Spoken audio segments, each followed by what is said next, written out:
Okay, we're going to show you how to frost and to do some tips. This is a disposable bag. We have inserted the, there's the mother and the, I don't know if it's the man and the woman side. Male and female. Male and female. Part of the coupler, cut off the ends, leaving enough of the bag so it doesn't pull off. Placing the coupler, the male end on. Tightening it up. Okay. Going to use just a tall plastic cup to help me and assist me in loading my frosting. I'm bending it around my cup. You will be doing the same process. We're going to have everyone do their own. Opening it up so we get to the bottom of it. Placing, I'm going to use our colorized frosting. Placing it down inside there with our spatula. Okay. And, oopsie, don't want to overfill it because we want some room at the top. So pulling it up. I'm going to squeeze it down in there. Down to the bottom, but not squeezing it out. You can either choose to twist it or to roll it down so that it's tight on the end. I'm going to leave it twisted for now. We're going to start with our first tip, and that is tip number 67. Tip number 67 is a leaf tip. Well, Stanley zooms in on that. I'm going to show you how you take off the edge of the coupler, place on your decorating tip, and screw the cap back on. This way you can use a variety of tips with the same bag of frosting. Alright, so you can go straight up and down with your bag and then twist it at the end to get the leaf functionality. You can also go at an angle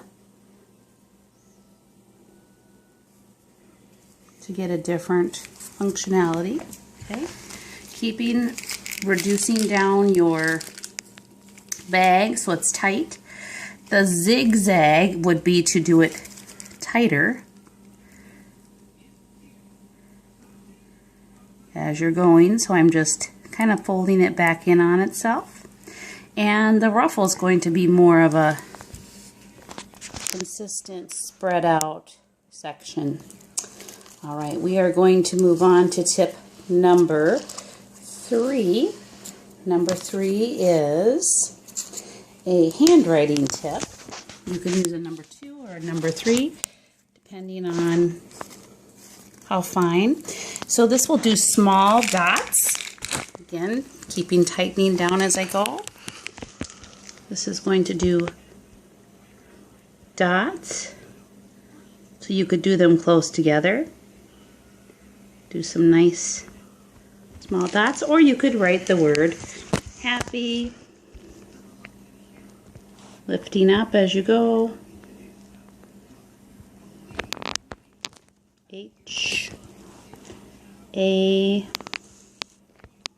You could do cursive if you're good at cursive. Hey, those little small ones look like little turtle emojis. Thank you, Stanley.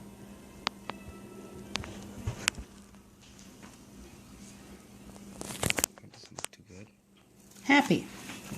All right. There we go. Happy. And now we're going to switch over to number 16, which is a star. Very popular. Popular for edging and doing a variety of things.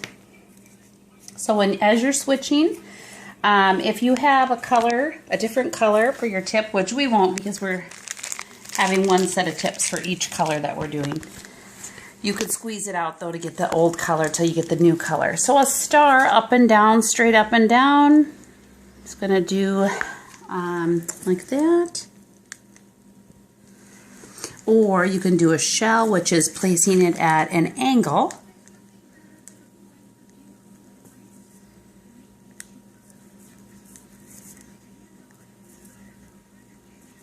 And then the zigzag is going to be going back and forth, physically going back and forth as you apply even, consistent pressure.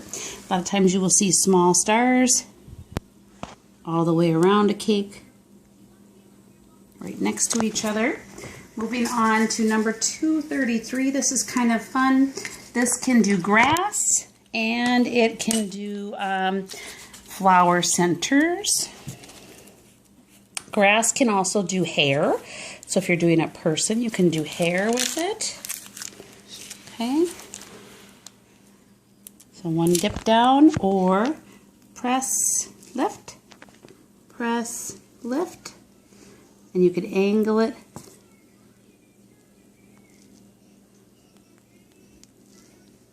So if I get it and lift up, I think the key is not to get it too long. Too long. Volume for that hair. That's right. And then if you do that real close together, I don't know, Stanley, are you getting enough side view? And this frosting might be a little thin is what I'm thinking, because it might be a little bit thin, but you see how it's standing up more over here. Okay, so I think if you play a little more pressure and lift, pressure, lift, pressure, lift. Oh, there we go. We got some good ones. And deep lift, deep lift. You get better as you go. Placing it all together can make a nice grass motif. Moving on to number 12. 12 is a repeat of number 3. It is just a dot. You can do balls, beads, figure piping. So let's try first our ball. Up and down. This you'll see a lot of times around the edges of a cake. You know, if you were going to go around the edge of a cake. Or you could do beads that are going large. All the way around. You could also do a nice smooth line around if you wanted to. It's not smooth. There we go. Practice makes perfect, dear. Yep. Okay, and for a heart. So that's a heart shape. Can you tell that that's a heart shape? Nope. Yes, you can.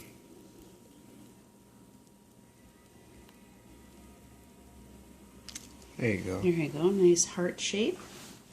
And then we're going to move on to our last number 32, which is, again, another version of, I think, 16. It's a star, but bigger. And same thing, shells, zigzags, and stars. And I really very rarely decorate cakes. It's not my favorite thing to do. But practice makes perfect, and you would definitely, you'll even notice as you're practicing right now that you improve, apply different pressure, try different angles.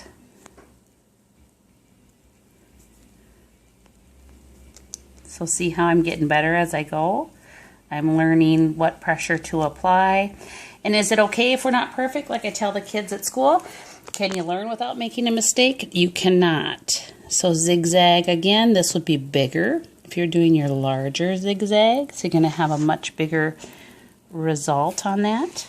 Okay, and that's the number of tips that we have today. All right, we'll let you get started and have some fun and follow the instructor.